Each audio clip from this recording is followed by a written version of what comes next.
we have a term we call alert fatigue. And we have a lot of SOC analysts and SIM analysts that simply are being overwhelmed and bombarded with information that's non-essential, and as such, distracting them and taking bandwidth away from actual threat hunting. So it's very important to be able to tune things like false positives and use elements of artificial intelligence, which I know is a crazy buzzword right now. But for 11 years, we've been incorporating AI from day one in our DNA. So we've got a rich history of using machine learning, baselining, profiling, and now we've extended to the point that we've got a product that lives in the cloud for customers that are SaaS friendly called Vantage IQ. And that allows us to data mine your specific alerts, vulnerabilities, assets, connections, links. Hey, I'm Dino Busalachi, the Chief Technology Officer and OT guy at Velta Technology. Hi, I'm Jim, the COO and IT guy. And I'm Craig Duckworth, President and CEO. You're listening to the Industrial Cybersecurity Insider Show. In each episode, we bring you the inside scoop on the world of industrial cybersecurity. We talk about everything you don't know that you should know. So plug in and power up. The show's about to get started. Hi, my name's Dino Busalachi, and today we have Sandeep Lota from Nozomi Networks. Hi, Sandeep. How are you? Dino, I'm fantastic. Thank you very much for having me on the podcast today. Yes. So today, I think we would like to delve into a little bit on what Nozomi Networks sees as this landscape around OT cybersecurity. I mean, these tools have been out there now for several years, maybe even close to a decade now. So what's going on? You know, it's interesting that you mentioned that, talking about these types of tools being around for close to a decade. As a matter of fact, Nozomi is celebrating our 11th birthday this year. Wow. So yeah, we've certainly been along the journey right from the beginning, helped defining the standards as we move forward, continually increasing features and responding to our user base in terms of what they're looking for. The landscape is very different, particularly as of recently, I would say the last 5 years. I think the biggest trend I've noticed is that customers and end users have reached the point where they are satisfied that they can no longer use IT tools to solve OT problems. And that's really been a big push for us in engaging in new conversations with new users and new people that have an interest level to use a tool like ours. Yeah. It's interesting you say that, for IT to the OT, the transition. I know we talk a lot about IT-OT conversion. A lot of the work that we do with these tools, we kind of focused on OT. IT will open the door because they know that they need to do something, and they're, from a security and a technology standpoint, are more savvy to understand why these are important, but they don't necessarily own the assets that are the target of these tools. And so our success usually is by really educating and working with the plant floor teams who are the recipients of what these tools can do for them. Do you see it the same way, or do you see IT still really managing and controlling the majority of this platform? Great question. I get asked that all the time. And just going back to the IT-OT convergence thing, I think it's important to note that IT-OT convergence is working well in terms of processes and how we do things. Where things fall apart is fundamentally sometimes at the technology level, where your IT tools simply don't have the technical capabilities to handle the type of things happening in OT environments. We still see a lot of fragmentation in terms of operationalization. But it is also important to note that as time goes by, particularly in the last 12 months, we're seeing a definite uptick on IT involvement in decision-making, because IT tends to run a lot of tools that complement the OT world. So a lot of SIM and SOC implementations, for instance, customers can leverage the efficiency of having an IT SOC already in place to receive information and try to help out the OT teams when it comes to sifting through a lot of the noise. So it's interesting to see the convergence is happening very clean in certain areas, yet it's very difficult to obtain in others. Yeah. And I think it'd be fair to say also the primary budget comes from IT, right? It's not like the OT guys are developing a budget for this particular ownership of cybersecurity in the general sense. What I will say, though, is that I come from the engineering side. And I'm a firm believer that that ecosystem, these OEMs, these system integrators, the machine teams that provide a lot of the technology that's being used on the plant floor have to get into this game and do a better job of making sure that a lot of the right parts and pieces and components are in those machine centers. So have you seen an avenue of where you're starting to see that ecosystem, that OT ecosystem of suppliers to the manufacturers starting to knock on your door and saying, hey, we need to have a conversation? It's interesting that you bring that up. So just earlier this year, we signed up our third and fourth OEM vendor equity partners who have stepped forward to help invest in Nozomi because they believe in our story. They believe what we're doing within the larger ecosystem, and they have firsthand experience of us being able to make a tangible difference. So yeah, absolutely. Our OEM relationships are something that are very strong in our world, which allows us to come to market with such innovative solutions and quickly when it comes to addressing individual OEM vendor deployments and implementations. Yeah, I believe that's key. I really do, because that's the trusted partner from the end client's perspective, is those folks that they buy this equipment from, that they work with to help them make their goods into our services. That's kind of who they rely on. It's not like I worked for Rockwell Automation for a number of years, and a lot of the projects that I worked on, Sandeep, when we were sitting in and talking about building whether it was a new plant, brownfield expansion, greenfield expansion, lifecycle replacement, I can't think of any real conversations we had with IT sitting in the room in those early discussions on the technology that was being chosen to be put into those machine centers. Everything from the network switching to the operating system for the SCADA systems to the infrastructure general, what control systems are you going to use, whose PLCs are you going to pick? IT wasn't involved in that stuff. You'd think that might change. I don't know. I haven't seen that yet. Even the organization I'm in today, you still don't see that, right? Which is why I believe that the OT groups need to really get engaged in doing a better job. That being said, where do you see the market headed in the next couple of years, as far as what's coming down the pipe and from your roadmap strategy? What kind of roadmaps do you guys see relevant in not only commercially, but from an industry and also technology-wise? Absolutely. In the last many years, and interesting that you mentioned having worked for Rockwell, so you're very familiar with, whenever we position a solution, the first question out of a customer's mouth is, hey, what does Rockwell say? What does Johnson Controls say? What is Schneider saying about this? So very important that we do stay in lockstep with those guys to maintain and ensure things like compliance. A big challenge for our customers is vendor lock and version lock. Rockwell will continue to support us as long as we keep this on Windows XP on this hardware. So we've got a lot of interesting constraints that we need to work with. As you're very well aware, things like Patch Tuesday and regular patch intervals don't happen at all in the OT world. So sometimes when IT guys try to get involved and understand the hygiene and the health of some of these end machines, that's second nature to them. Oh, hey, let's just turn on Windows updates. What are we doing here? You guys must have missed this checkbox. But there's very specific reasons for staying version locked with legacy software to maintain contracts and obligations with OEMs. To answer your question, where is this headed over the next few years? Well, you've got tools like Nozomi who have been around for over a decade, who have proven ourselves to be the leaders in the space of network-based detections. We've exhausted as much as we can squeeze out of the network, and now we really need to start targeting the end devices, and in a lot of cases, being able to communicate directly with end devices to obtain information from them. So a big focus for us has been focusing more on the endpoint side of things. You'll know last year we came out with a major addition to the family product line called Nozomi Arc, which is an endpoint-based agent, which does exactly that, is able to gather information from hosts, and not only that, discover assets around it, both passively and actively. So we're extending our capabilities down into the device level. And further to that, we're continuing to make advancements within the portfolio to get even lower down in the stack. So it's really starting to focus on the end devices. The network is at a point where we've got a good grip at understanding what threat-based vectors are being leveraged across network traffic. We can see who's talking to who, Purdue segmentation. We're great at doing the vulnerabilities and the real-time threat monitoring.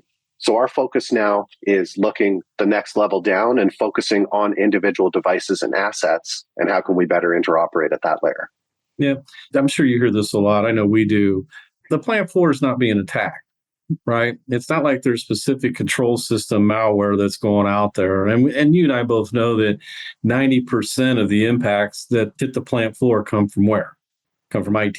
Not the plant floor. It comes from the IT. But I will tell you, I've known technicians, maintenance folks that show up to the plant to go work on something with their laptop and go out there and plug it into that environment and release a material breach of some sort that's causing havoc. But most still want to throw it at the feet that it's all coming through IT. And so why should I do anything? And I think that they can do zero trust or put a firewall in place and call it a day. And I could go through all the different scenarios, and firewall's great, but it's not an end-all be-all. It's like every client that's been attacked, and that's just about everybody. I'm sure they had firewalls facing the internet and still got attacked. So don't think that it's going to save you at your plant floor level either. So the continuous monitoring, in my view, is key. So are you familiar with the 5 ICS critical controls? Continuous monitoring, defensible architecture, remote access, vulnerability management, those SANS controls. We leverage that quite a bit when we're talking to clients that you should be doing one of those, 2 of those, or maybe all of those, or at least starting somewhere, right? And continuous monitoring being one. So what has been your experience with clients that once they've put your Nozomi in, what happens next? Great question. And that's where the fun starts. That's where the rubber meets the road, right? Now that we're gathering all this rich telemetry, it becomes a data game. How much data can we gather? How much can we process? How much can I data mine it? And what intelligent feedback can I give you from that data set? It's a huge part of our business and how we operate as a platform. And that's exactly what we are. We're a platform. We're not a product. We've evolved over the past decade to be a fully functioning end-to-end platform. Again, another new addition to the family this year was wireless. We've been so focused on wired infrastructure in OT for the last 10 years that wireless quietly snuck up on us and all of a sudden presented itself. And we're talking wireless outside of the traditional realm of enterprise IT, 802.11, Wi-Fi, Bluetooth. We're talking about things like industrial wireless protocols, things like Zigbee, Z-Wave, LoRaWAN, cellular, 802.15, anything from that 900 megahertz to 5 gigahertz range is becoming more and more prolific. We're seeing vendors and OEMs pushing it out, in some cases without even informing customers that's what they're doing. So this has opened up a whole new blind spot that we need to start gaining visibility on. And again, the whole OT-IT convergence, it brings us back to a conversation we've been having for a decade, to air gap or not to air gap. What are the pros and cons? We need to allow connectivity because there are services we rely on that are out there in the world, whether it's things like threat intelligence feeds, asset intelligence feeds, or actual SaaS management of a platform. There's so many different levels and layers happening. It's important to include IT and OT in a lot of these conversations. Yeah, but in our experience, we'll hear the air gap, that machine center's air gap, and then we'll go over there and find a cellular modem in it, one. Or sometimes they do disconnect them until they need help, and then they connect it to the network. But nobody's watching that connectivity. So the air gap days, in my opinion, are gone, right? I've seen CISOs try to get somebody to take a machine off of the network because it's got Windows 7 on it, right? And so you have to get it off the network. And it's like, well, then the plant going to stop running. That's above my pay grade for somebody at the plant listening to this executive who's getting this data now going, you need to get that thing off the network. And you can't take it off because otherwise the plant shuts down. That's generating your revenue. And I think is one of the quandaries that a lot of these organizations have. To your knowledge, once they've done this, the amount of data that comes up out of these platforms, I think, is also challenging for clients to digest. Would that be your experience? Absolutely. We have a term we call alert fatigue. And we have a lot of SOC analysts and SIM analysts that simply are being overwhelmed and bombarded with information that's non-essential, and as such, distracting them and taking bandwidth away from actual threat hunting. So it's very important to be able to tune things like false positives and use elements of artificial intelligence, which I know is a crazy buzzword right now. But for 11 years, we've been incorporating AI from day one in our DNA. So we've got a rich history of using machine learning, baselining, profiling, and now we've extended to the point that we've got a product that lives in the cloud for customers that are SaaS friendly called Vantage IQ. And that allows us to data mine your specific alerts, vulnerabilities, assets, connections, links, and come back to you with meaningful suggestions on how you can mitigate and reduce your risk. And this is exactly what customers need. I can't think of one customer that told me they got more budget to hire more people to buy more tools. It's the exact opposite. We got budget taken away this year. We had to let go of 3 people and we have 30% more work. So how do I do this without killing my people? Yeah, that's a great point. Because so where are they fulfilling their practice needs? Is it coming from external? I mean, obviously that's what we want to do. We run a practice to help folks, because I don't know of anybody's organization I've walked in that's got an OT cybersecurity practice that knows what the heck they're doing. Back to that 60-30-10 that I talked about earlier. So what are you seeing? Are you seeing more trying to build up their own practice and try to figure it out? Or are they saying, I really have to rely on somebody who knows how to do this stuff? I got to, Nozomi, tell me who your partners are out there that are running managed services and really know how to put this stuff in, not just at the service level, but if I want 100% visibility, one, do you know what that really means to the client? And if you're after that, what it takes to get there, how long it's going to take to get there, where are you going to get the people to do that? They can work in that environment that's industrial. It's not in the office. You're on the plant floor. In order to dig, to get down into those machine centers and figure out how you're going to get those machine centers up to the Nozomi platform. Absolutely. It's a huge thing we talk about continuously. Nozomi as a company can't scale unless we have a network of trusted partners, delivery and design partners like yourselves. That's how we grow. That's how we get into our most strategic accounts, because guys like you are already the trusted advisor, having built years worth of relationship with these critical customers and understanding their environments, their control systems, and their operational needs. Yeah, we're designing and building them for them, right? Exactly. And supporting we very often find that you guys are the best avenue to collaborate with to come in and have a very successful deployment. We can't do everything on our own. And customers appreciate that. For the first time in history, I would say in the last 12 months or so, we're seeing a noticeable uptick on customers asking about managed services with our type of tool. We've been seeing this in IT for 10 years, 15 years and beyond. MSSP is nothing new. Excellent. But in the OT world, we're starting to build up these pockets of very trusted, highly competent partners like yourselves that are able to pull that off and turn around and offer the customer the data that they need to ingest. They want the output of the tool. They don't care about the tool, and they often don't have the time or the budget to manage it properly. Yeah, a colleague of mine who's a former CIO, he would say the exact same thing about IT managed services has been the rage for decades plus. In order for companies to be able to deal with it, I believe the same is going to have to happen on the plant floor, but you have to have folks that know how to, are comfortable, I think is the right word, working in industrial environments, in my view. Agreed 100%. And we're also seeing what I like to call the changing of the guard. It's from people our age to people half our age. And they have a different mentality when it comes to adopting new technologies and the pace at which they want to bring new technologies into these sensitive environments. So it's definitely on the uptick. They want that HMI on their phone when they walk around the plant floor. It's like, why do I have to go all the way over there? Why can't I just use my phone? Why do I have to touch that thing over there? Exactly. Yeah, agreed. Yeah. I've seen it, but curious. And we find the phones out there on the plant floor all the time too, connected in a wide range of manner. So what would be one of your biggest takeaways? If you were talking to the CISO, CIO, or the COO or VP of engineering plant management, what would be the thing that you'd want them to take away after they've met with you and your team? The biggest takeaway after meeting with someone from the Nozomi family is that we are the trusted experts in this space. We've got well over a decade of experience deploying solutions of all scale. As of today, we support well north of 102 million devices under management.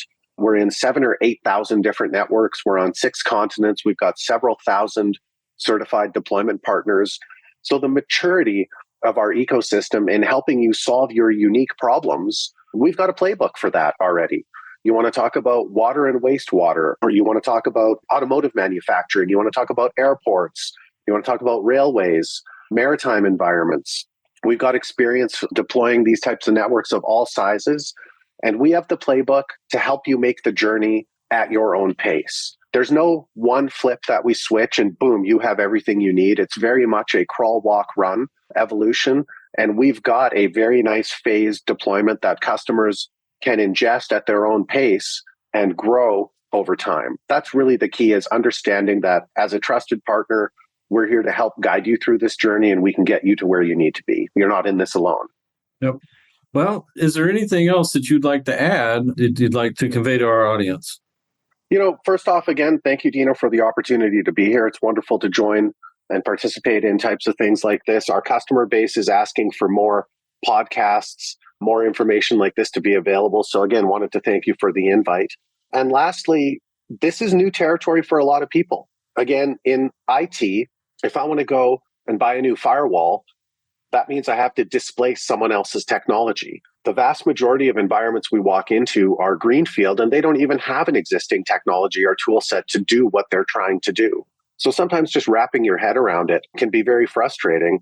I think the biggest thing you can do is engage early with the vendor, engage early with your trusted partners, and we're all in this together, and we're going to help you get through it. We're going to build out a plan that matches what your organization's looking for. And really, the biggest thing, when I'm sitting in a room with a C-level executive, I literally ask them, why are we in the room today? What is the problem that we're trying to solve for? Is it asset visibility? Is it real-time threat monitoring? Is it vulnerability management? Is it segmentation? What problem are we trying to solve for you? And based on that, we can back out of that and work into what a successful architecture looks like and what a phased implementation looks like. So the biggest advice I can give to anyone is don't try to do this alone. There's a lot of people out that are able to help you and guide along the way. Yeah. Well, thank you, Sandeep Lota from Nozomi Networks. Thank you, Dino. Thanks for tuning in to the Industrial Cybersecurity Insider Podcast. To stay up to date with our latest episodes, be sure to click the follow or subscribe button now. And if you found this podcast helpful or have a topic you'd like us to cover, please leave us a review or let us know. If you're interested in learning more about Velta technology and how you can get safer sooner, visit veltatech.com. That's BELTA tech.com. Thanks again for listening. See you next time.